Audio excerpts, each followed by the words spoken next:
Right, this is an exciting one. The Must Point podcast Beyond the Wire.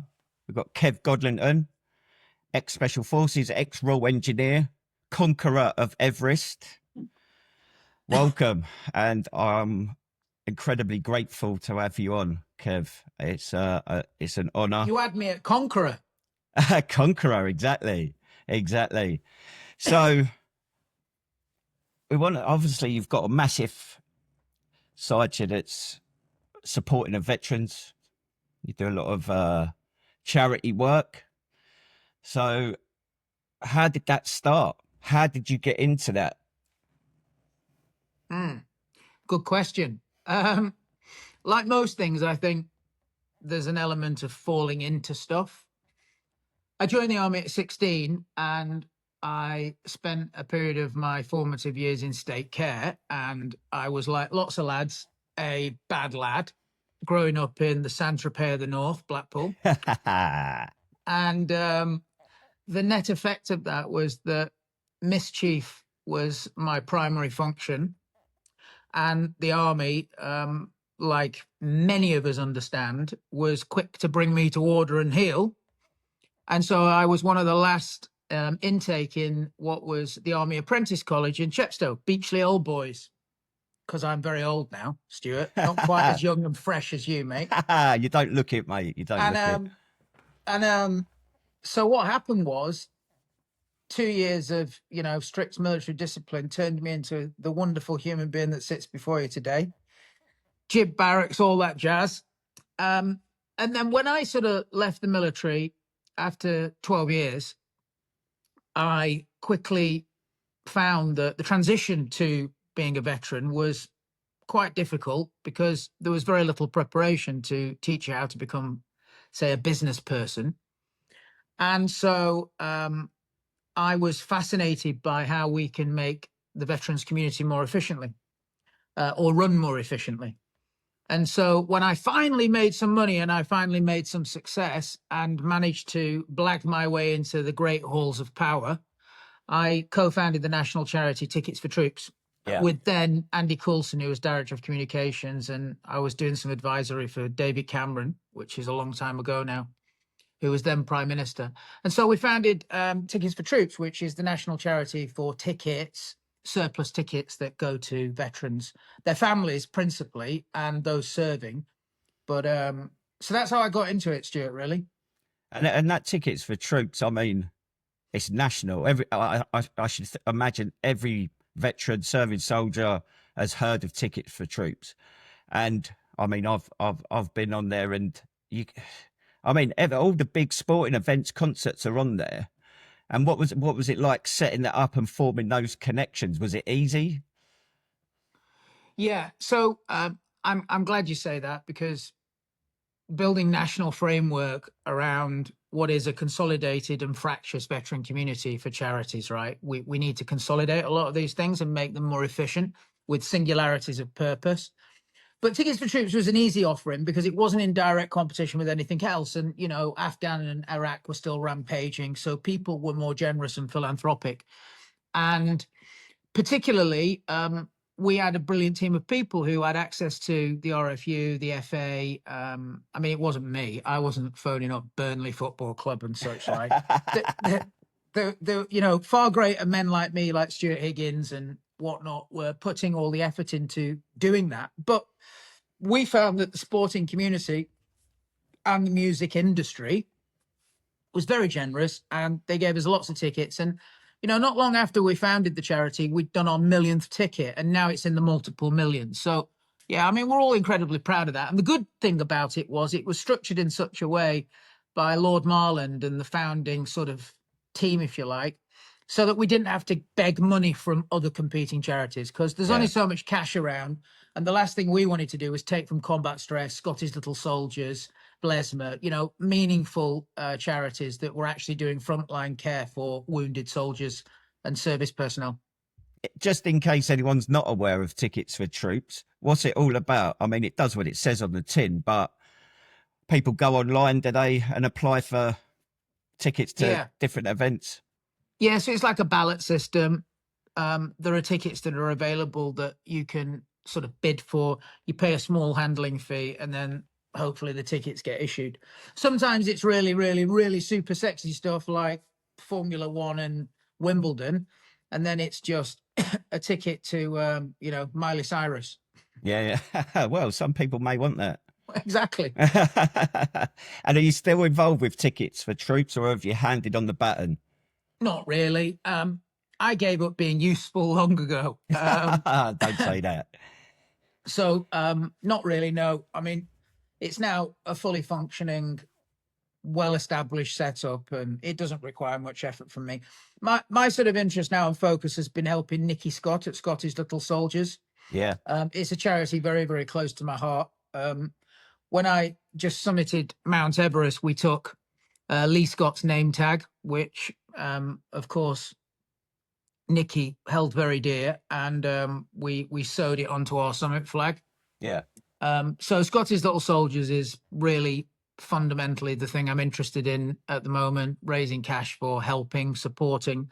Nikki came to me when she was founding the charity, quite a long time ago now, and what she's done ever since, she came to my house to tell me her idea, and what she's done with that charity is nothing short of incredible. You know, it is the national charity for bereaved children who have lost their parent in armed conflict.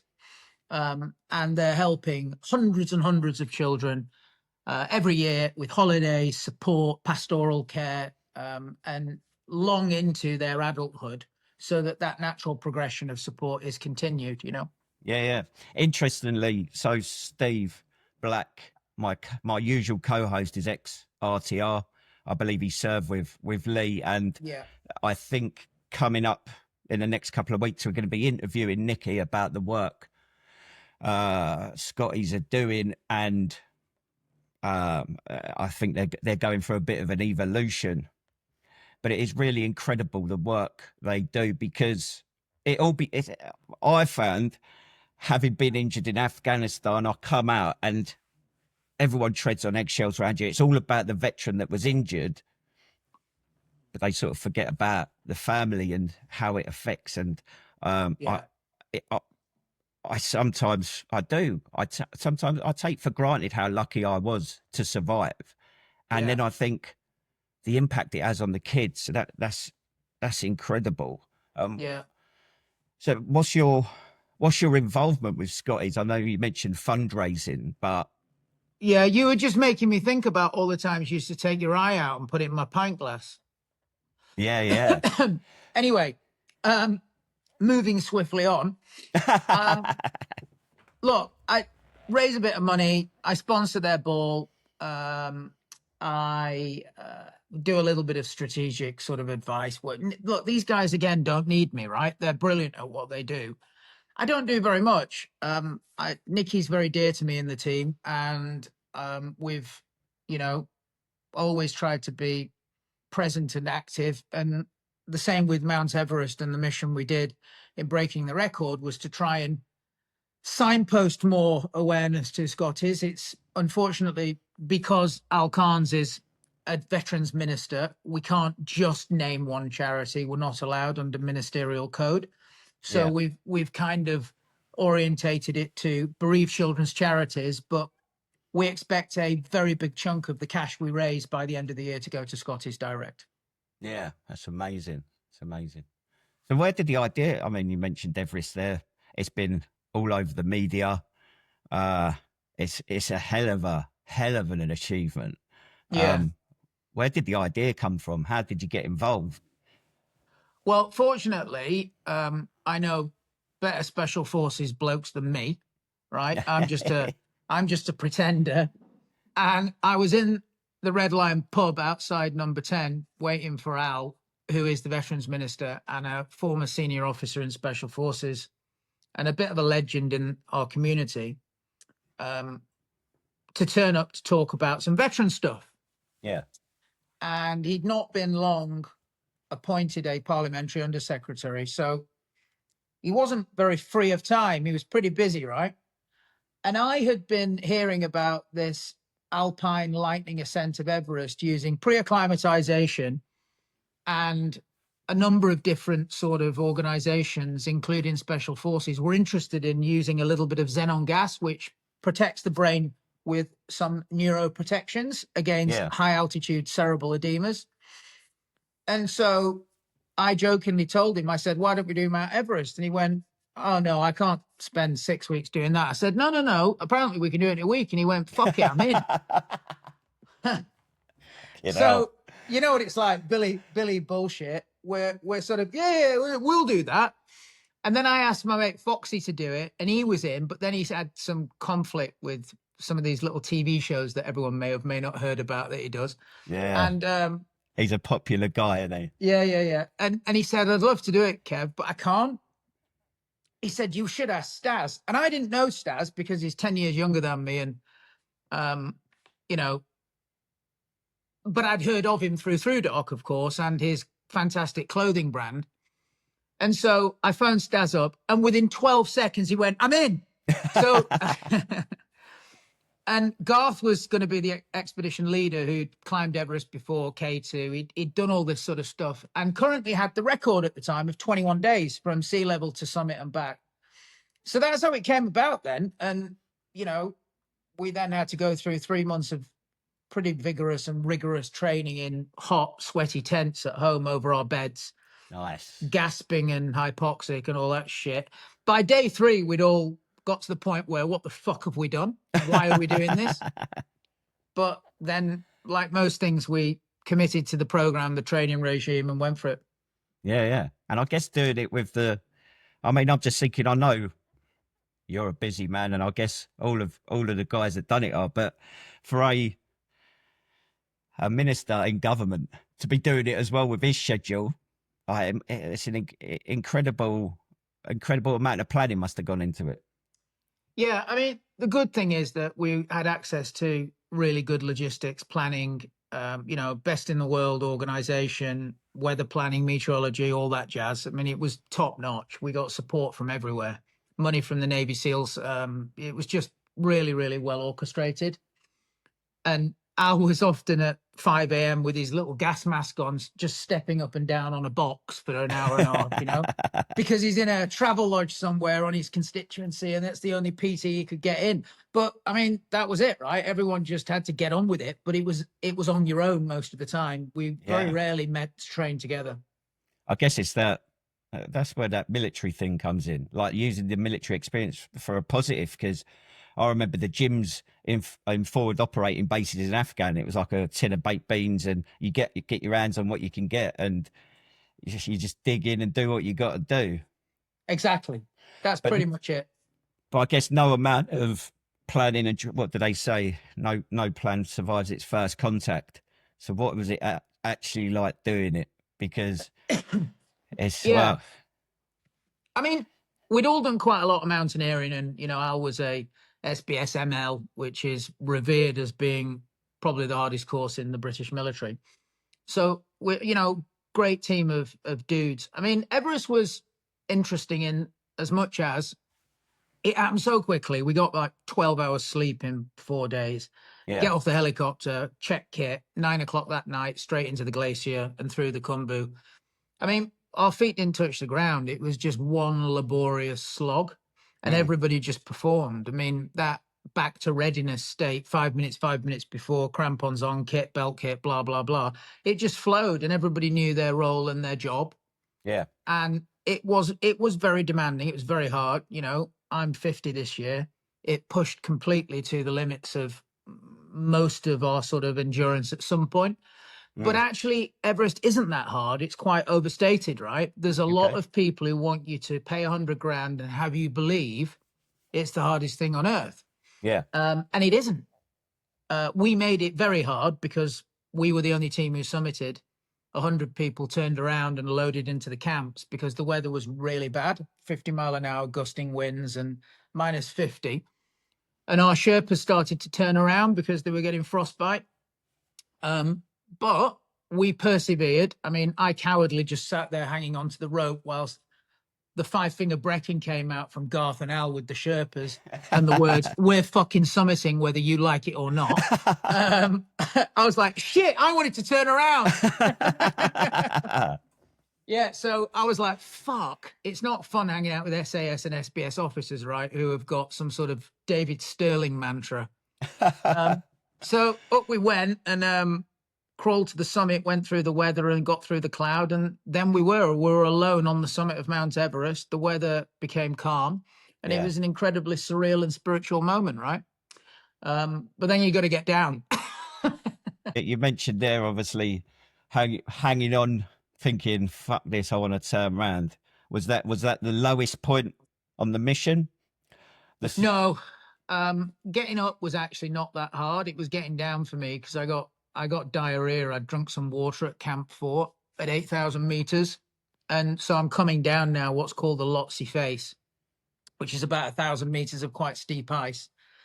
And every step I'm gagging in my mask and shitting myself. And that's when Lovely. the lads just got round me and rallied with the flag, sorted me out, I then ran out of oxygen, which was a bit of a nose because I fell asleep on the rope, passed out completely.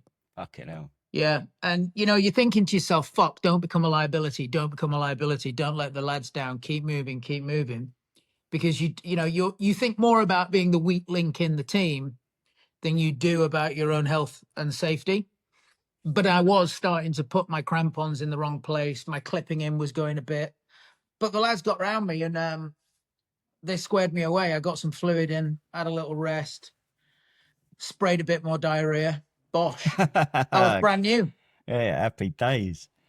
You mentioned there about not wanting to let the team down, and I think that's a big thing in the forces, in the veteran community.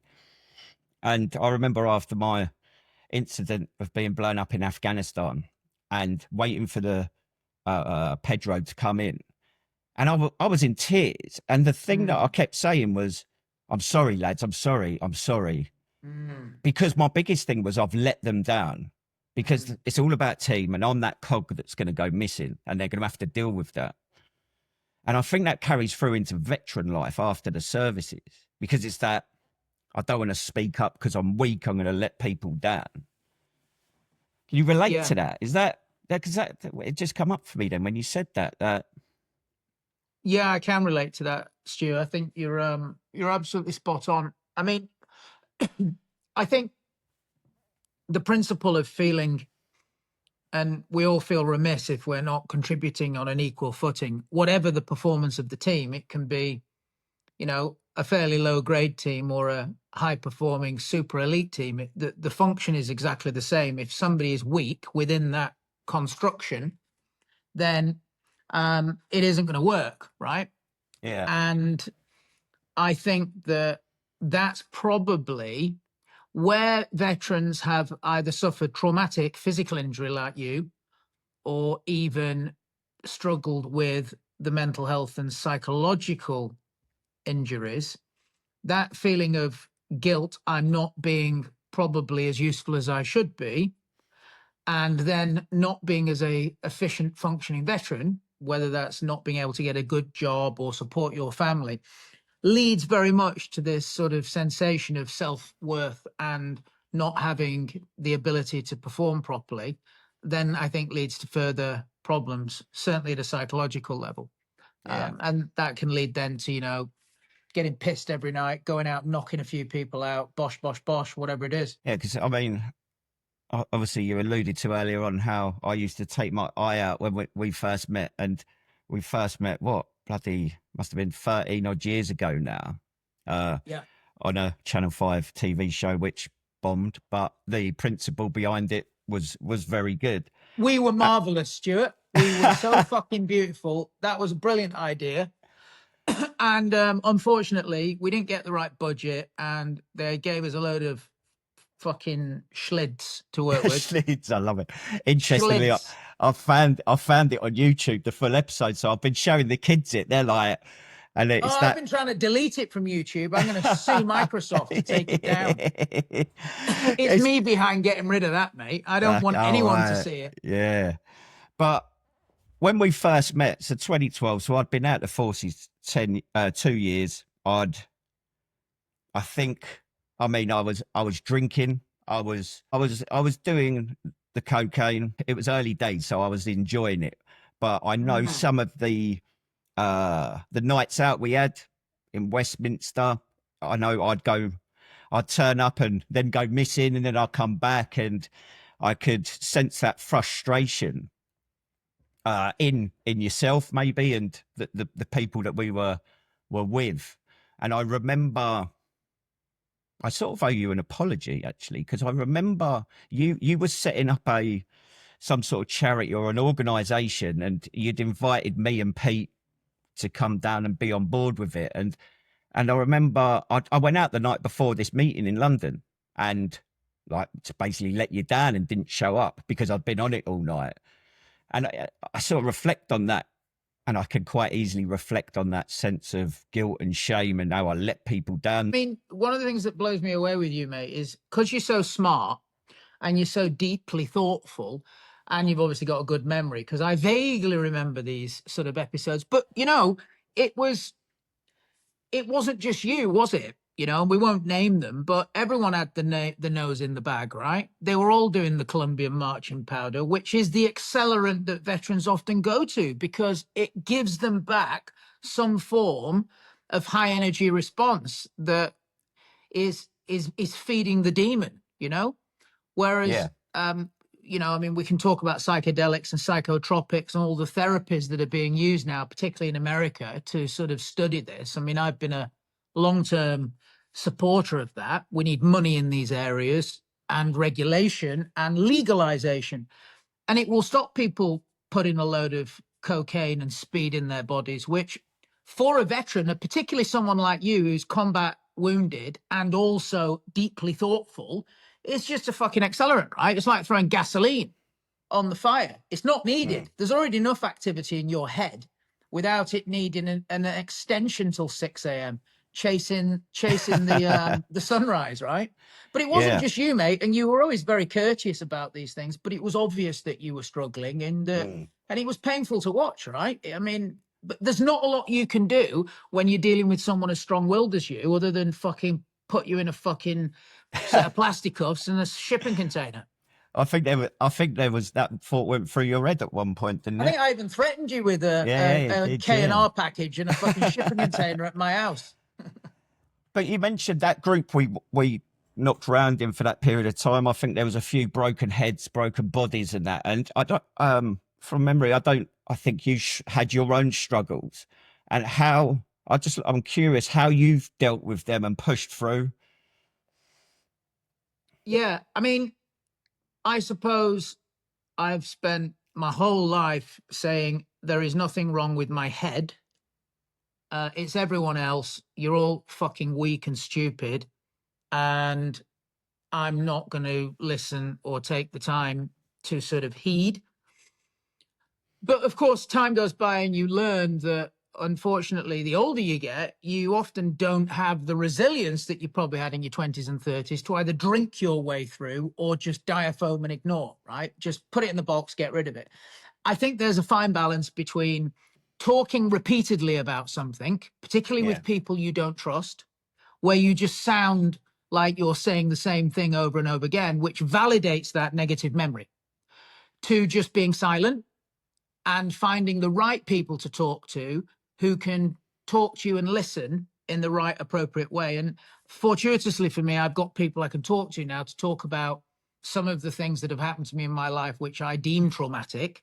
So you can get out the memory, give it a polish, and then put it away again till it itches you, rather than having this black and white mantra, which is talk all the time or talk not at all. But for me, I have to do it with people I trust. And usually they have to be veterans who've been in similar situations and understand. Yeah. Because I find it very difficult to pull up a sandbag and chat shit to somebody I don't trust, particularly if they have no lived experience.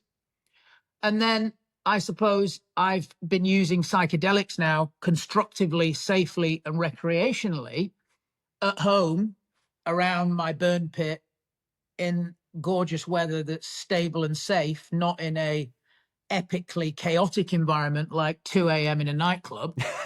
I don't remember. Yeah.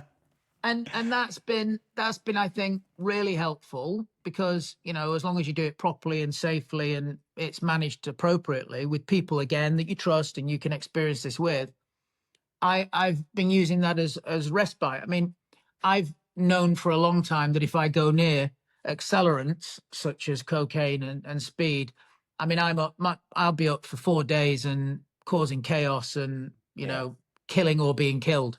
So, Right? I mean, yeah, fucking on the run somewhere, getting yeah, being tracked down by the missus. I get that. yeah, So, I mean, I'm I've got a colleague that's I think he's doing a doctorate up in Liverpool on the benefits of psychedelics for treatment of veterans and addiction. So, what's the science behind it? I'm really yeah. interested in Well, because so let's get this clear. It's not fucking as you said, like going out tripping like I remember doing on mushrooms when I was a kid. There's a therapeutic benefit to it. well, like most things, and largely because of a number of states now legalizing it in America, psilocybin, which you've just touched on, magic mushrooms, psilocybin is being incredibly invested into.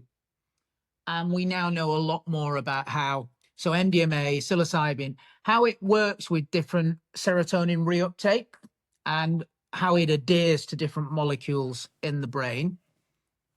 One of the problems with all types of drugs that pump your serotonin and dopamine to high levels and give you that wonderful feeling is that you can then have a loss of mood as a result 1 or 2 days afterwards. And so there is a very fine balance between the way serotonin and dopamine works in the human brain and then depletion so that you get this sort of blues. Of course, it comes down to dosage, how it's applied, what it's being done to, and the purpose for. And science is moving very quickly in those areas to manage that so that you get an optimal dose. Because, of course, it's very difficult. Everybody needs different things. You know, the human brain performs with its amygdala and hippocampus in its projection of tomorrow and the reality of today in different ways. We all have different left and right side dominance. So the human brain is superbly complex, and your lived experience has huge influence on what actually happens on a day-to-day basis, right? Your mood Yeah, changes on a daily basis anyway. So as a result, lots more investment needs to go into this, but I believe they'll get there, and it will eventually be an app on your phone and you'll know what to take and you'll have a great time and then turn it off, right? And you'll take some nutritional benefit the next day. You'll have a cold shower and bosh, you're not pissed or hungover and you've not got cocaine suicide Tuesday. yeah, But more money needs to go into this. And then from a therapeutic point of view, what they do is they often put you in these facilities in America, give you a loading dose to get you very high with a couple of nurses watching you. And then they get you to talk truth to the situation. Yeah. So rather than what I was talking about, which is the recreational use of me self-administering and self-medicating in a safe environment, what this treatment protocol does is it takes a veteran into a facility and they get maybe 1, 2, or 3 of these things happen over a period of time. But the idea is that it gets them into talking, where yeah, the calciation of the brain is such that they won't talk and they've got this immovable situation, right? Now, that's the bit that's getting researched. That's the bit that combat stress are interested in. That's the bit that the Americans have pioneered and the Australians. And seemingly it's been very, very effective. yeah. Because that's the thing. When the body is or mind is in that trauma response, what is it? Fight, freeze, flight, or fawn? And Yeah. um, it's just that people don't appreciate the power trauma has in it manifests itself physically where Mm. the person isn't able to verbalize. And I can see, well, um, certainly MDMA and hallucinogenics can free up that. Well, Um, also, Stu, when you have proper PTSD, like you have from a serious traumatic injury that's ripped your head apart, and it may not take, and combat stress did a lot of research into this with the Americans, Wounded Warrior and such like, it can manifest between 7 and 13 years after the traumatic event, right? yeah, Because and there's lots of reasons for that. You're getting older. Maybe you've put some weight on. Maybe you're not feeling as powerful as you once were. Maybe, you know, people are pissing you off, yada, yada, yada. You don't see your mates as much. All of these are factors. But there is a sufficient lag. I mean, there's lots of people saying they've got fucking PTSD and they're full of shit, right? I yeah, mean, I've got PTSD. Yeah, all right, mate. Of course you do. You just need to get a fucking job and man up, right? And put some effort. Take some responsibility. Yeah, take some responsibility for your actions and stop crying all the time and going on fucking Twitter slagging everyone off. But where you've got proper PTSD, and I know that's a very sort of baked word or acronym, and I don't want to trespass on pretending I know huge amounts about this, but it can take a long time, and it usually will happen when everyone's like, hang on a minute, why are you suffering now, mate? You've been out the army 7 years. What the fuck's wrong with you? You've got a new eye, Stu. Just stop putting it in pint glasses. Exactly. So do you think that the existing model of PTSD treatment with combat stress, op courage, all the different charities out there, do you think it's not working? So I think Al Khan's and the team, and remember, these things take time, right? And look, I have no stake in this. I'm not red or blue. I only care about veterans and our usefulness in the community we live in afterwards, right? Because there is a power there that is not being harnessed and unified. But I do know this, where you've got the most decorated MP since the Second World War in the chair, who's working 12 hours a day, gave up a 1-star brigadier salary as Deputy Director Special Forces to halve his salary to go and be a fucking MP and fight for veterans. He's got my vote. And I talked to him a lot about this, and he understands what we're talking about, which is why I said to you, we should look at some sort of advisory and steering committee that brings your learned, lived experience as a survivor of both traumatic conflict, but also drug abuse into that community, right? Because that's the sort of people that everyone needs. But I genuinely believe he's on top of this. He understands these different therapeutic value systems. It's not about giving someone sertraline, which makes us all go out and batter everyone downtown. I mean, the shit I was put on for mental health issues just made me go out and want to kill everyone. Yeah. I mean, that was it. That's all that happened. These shrinks have such a narrow understanding of the way the psychology works. And of course, it will be at that tilt switch of, I think, an evolution in additional foundational medicine, understanding of brain chemistry, and understanding the impact of war in a world that really is now becoming more and more increasingly sort of, shall we say, awakened. I won't use the word woke, awakened to what civil society is and how we want, a fairer, just cause. And social media has given us that, fine. But veterans, I think, still feel that they need a voice. And I think Al Khan's will certainly push that conversation. And I think also combat stress. Yeah, you mentioned you didn't mention the word woke and the political climate the world is in. I mean, obviously Ukraine, Russia, Iran, Israel. Obviously the Americans pulling out or threatening to distance themselves from NATO. And Steve and I were at the Strategic Defence Review the other day in Parliament, and obviously they're re-evaluating or trying to up their percentage of GDP into defence, because the primary purpose of government is to protect its citizens. And some people question, how can you put all this money in rockets and weapons when there's genocide going on in the world? And it's like, well, without protection, then society falls apart. But I know the armed forces are struggling to recruit. I think as I was getting out, numbers were falling. But I guess what's your view on the mobilisation ability of UK forces? And because the youth of today seem disenfranchised with national pride, and they don't want to go to war. Oh, yeah. I mean, there's a lot to unpack there. I mean, Sorry. look, no, it's good. Look, there is no doubt that I think we are awake to the perils that we face. A modern and well-equipped society has to first defend itself and its citizens. There is any time there are sufficient malign and evil actors in this world that wish us harm, largely because they want to copy, steal, or mirror our democratic and evolved society, but they want to do it without paying for it, right? So Yeah. whether it's China stealing all our IP and secrets, or Russia seeking to land grab, or Iran trying to build centrifuges to develop thermonuclear weapons, it's all the same thing, right? And so our ability to project force and defend ourselves with new pulse technology, new sixth generation fighter aircraft, which will singularly run drone swarms around it and be able to develop these weapon systems, are actually more important than being able to raise a standing army of 200,000 men, right? Yeah. Conventional war will, I am pretty certain, die after Russia is put back in its box. Nobody will want these wars of attrition.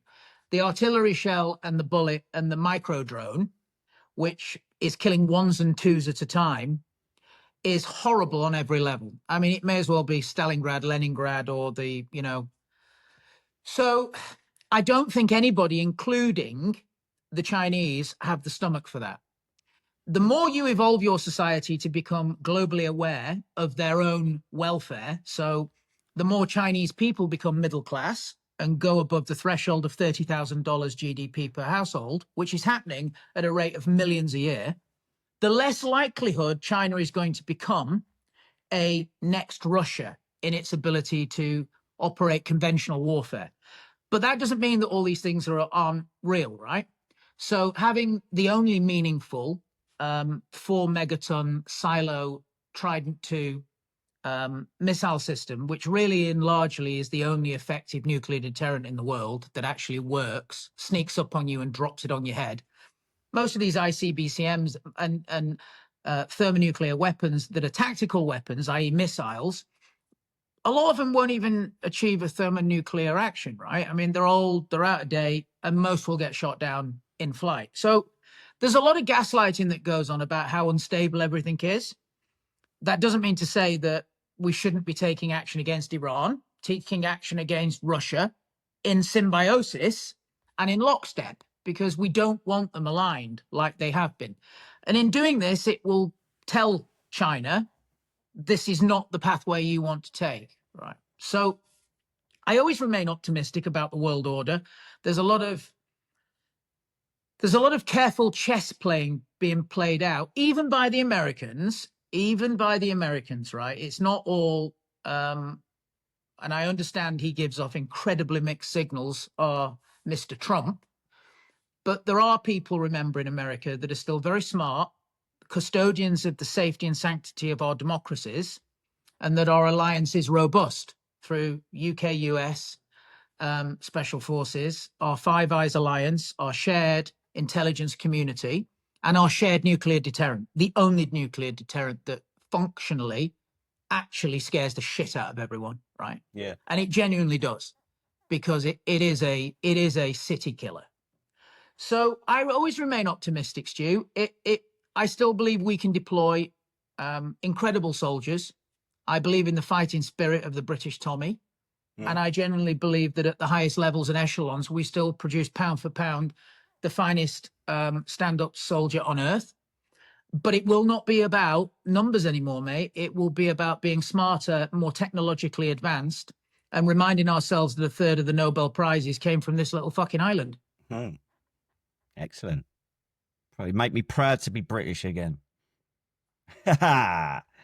So Steve apologised that he couldn't be here today, but he did send me some questions, and they're mainly around Everest. Obviously, when we spoke about Everest, you mentioned the Sherpas, and I think, well, I make up in my head they're an incredible species of human. But he wants to know, who are they? How much do they get paid? And are you still in contact with them? Yeah, no, that's good. Well, I'm a big sort of, fan of Nepal. I've climbed there many, many times. I've got lots of friends there from 6'9" Gurkha Field Squadron, if you remember, 3-6. Yeah. I served with Gurkhas in Special Forces. I served with Gurkhas in the Royal Engineers. I served in Bosnia, Kosovo with Gurkhas. Yeah, I mean, the Nepali people are very, very, very, very, very close to me. And I love a Gurkha curry. Who So doesn't? the Sherpas, high altitude Sherpas, are paid very well. We pay them, I think, $3,000 or $4,000 for each. And bear in mind, this was a short session, and then they got $1,000 each summit bonus for suffering with us for 4 days. Our lead Sherpa, who'd done 6 summits, said it was the hardest thing he'd ever done, and I don't think he wanted us to come back. We gave them a lot of kit as well. They're very well equipped, and they've got all the stuff they need. They've got the same standard kit as we have. You have one each because that's the rules. We were non-guided. We guided ourselves insofar as we didn't have a Western operator guiding us, but we had a Western support team with base camp support, and we had Sherpas that stayed with us. Some Sherpas turned around, half of them, in fact, because they were getting very cold and didn't like what we were doing. We had no autonomy and control over that, right? They say they're turning around, they're turning around. That's it. Yeah. They don't carry loads of our stuff. We're not using them as mules. They're carrying a spare oxygen cylinder and a few other bits of safety kit, and then their own stuff, right? Yeah. And maybe the stove for the team, which for melting the snow that they'll split up. So they're definitely carrying a bit more than us, but not a lot more. Yeah. Yeah, and they're top lads, and that's it, really. Happy days. I know you mentioned that it's not as dangerous or as hard as everyone thinks, but there are people that haven't made it, just left. The bodies are left there. Yeah, so there's lots of traditional dead that mark the route, but we also saw 3 fresh ones. Oh. So on the way up at Camp 4, there was a new dead one on the road. This guy had curled up into a ball and died. And then we got past Camp 4, and there's another one on the south summit. So there's 2 new dead ones on the way up, which we presume died on the way down on this deloading of the mountain when the weather got shit. And they'd all done the same thing, right? They'd obviously had an edema, or they'd fallen asleep, run out of oxygen, and they just all curled up into a ball, and you step over them basically on the rope. Yeah. And the Sherpas were trying to do a rescue of a dead body as well at Camp 4, and trying to get this guy down and falling over. I mean, it's pretty perilous, right? You can't get a helicopter above sort of Camp 2. And as a result, you're up there until your Sherpa insurance team come and collect your frozen remains. So when I found out you were doing it, I was thinking, bloody hell, Kev. And I was thinking he's going to be the morale going up there, but maybe that wasn't the case. So who was the team morale out of the team? Obviously, I was way funnier than the Marines, right? Because SPS blokes are dull as shit. And all they do is fucking talk about ropes and carabiners and ice axes and talking about Norway and stuff, When we're in Norway, when we were teaching the Navy SEALs how to get cold, and we were like, fuck off, No, it was definitely all of us. We all brought unique banter and humour, usually at the expense of the officers, right? Of course. Because we had 2 officers, and me and Stas, is a proper soldier, won the Conspicuous Gallantry Cross, double-hard bastard, and really good looking like me and the same height as me. So we had 2 tall Ruperts and 2 short fucking angry little bastards. And so all we did was abuse the officers. I love it. Things don't change today. It's brilliant. No, completely. Yeah. So I wonder, have you recovered? What was the recovery like when you got back? I know you sent me a picture of your minging feet, which, to be fair, for a man that had summited Everest, didn't look too bad. Yeah, I know. So I still can't feel my big toes. I think they took such a beating in the boots on the way down that the nerves have died and receded. I've got circulation, so they're fine, but it's a bit weird. I'm trying to have to relearn how to walk a bit. I mean, I'm walking like a fucked duck at the moment, with my toes just like waving around at the front, not doing very much. But apart from that, you're all right, yeah? Apart from that, I'm brand new. Excellent. So, right, final question. Well, 2 questions. So what's the future? What you got on at the moment, Kev? What's the plan? And if we can bring it back to veterans, where do you see it going? Yeah. So Op Valor, look, it's embryonic.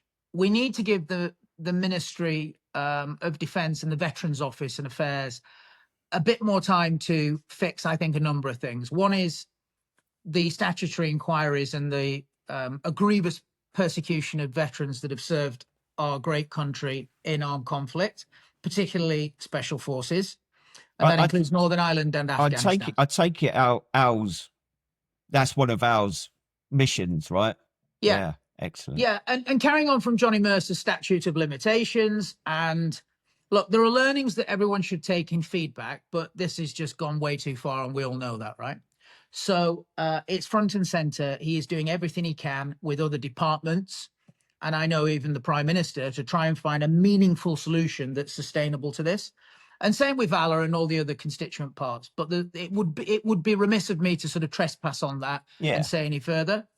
But I think, and I'll answer your second question now if I can. Yeah, go on. What do I see for the veterans community? And given, your great reach podcast and people doing the good work you're doing who have a lived experience and should be listened to, I'd say the same thing to veterans. We need to unify, right? We need to stop these echo chambers of being upset and shouting at everybody, taking to social media to destroy people trying to just make an effort and make a small improvement. It takes time. I understand it feels like it's not quick enough. I get that. But we have to come together and we have to speak as one.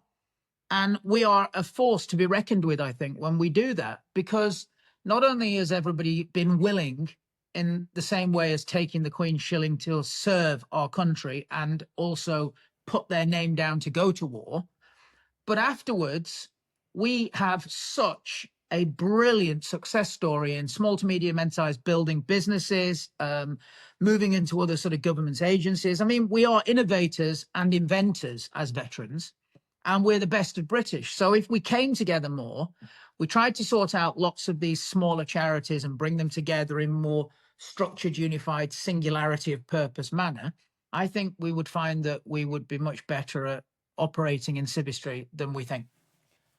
I couldn't agree more, mate. And do you know the Beyond the Wire podcast we've done? The guys that are doing good stuff, Healthier Heroes, Veterans in Crisis in Sunderland, Veterans into Logistics. That these guys all say the same thing, and it's that thing of in the military we were taught teamwork, camaraderie, do the job together, which I'm hearing is what got you up and down Everest. But in this world of mental health and veteran affairs in the UK, it seems that we've lost that. And you're so right that, I went from the front line of Afghan to being a civvy in 6 months, and that resentment and anger I held on to didn't serve me. Yeah. And now I'm like, yeah, it was wrong, but fuck it. Like, it's done, isn't it? I can't change it. And there seems to be a lot of that in the veteran community. Yeah, you were very angry, mate. That was obvious. And anger's an acceptable emotion given what you'd been through, right? And the confusion that comes with it. But I think we've got a pathway to solve that now. One of the good things about social media and unification is that we can all communicate this, right? Far more than when you got injured, there was the beginnings of this sort of storytelling. So we don't really have an excuse, I don't think, anymore. I mean, it hurts, right? Life is tough. Yeah. It fucking hurts. Physical injuries hurt. You get old and it hurts more. Your brain hurts. It doesn't get any easier. And we need to stop deluding ourselves that Monday morning is going to be easier than Friday. It isn't, right? As the Navy SEALs say, the only easy day was yesterday. Yeah. So we also have to be more resilient and robust. We need to stop whining. We need to put ourselves to task and say, right, I'm just going to do 3 things and I'm going to do them well, and focus on mission-orientated success and work together. Happy days. There you go. That's a plan for success right there. Right. Thank you. As I said, it's been a privilege to have you on, Kev. I'm going to... Not at all, brother. It's lovely to see you, mate. And well done. Congrats. And keep killing it, yeah? Yeah, we'll do. So I'm going to end the recording when we say, I'll see you later, mate. All right, mate.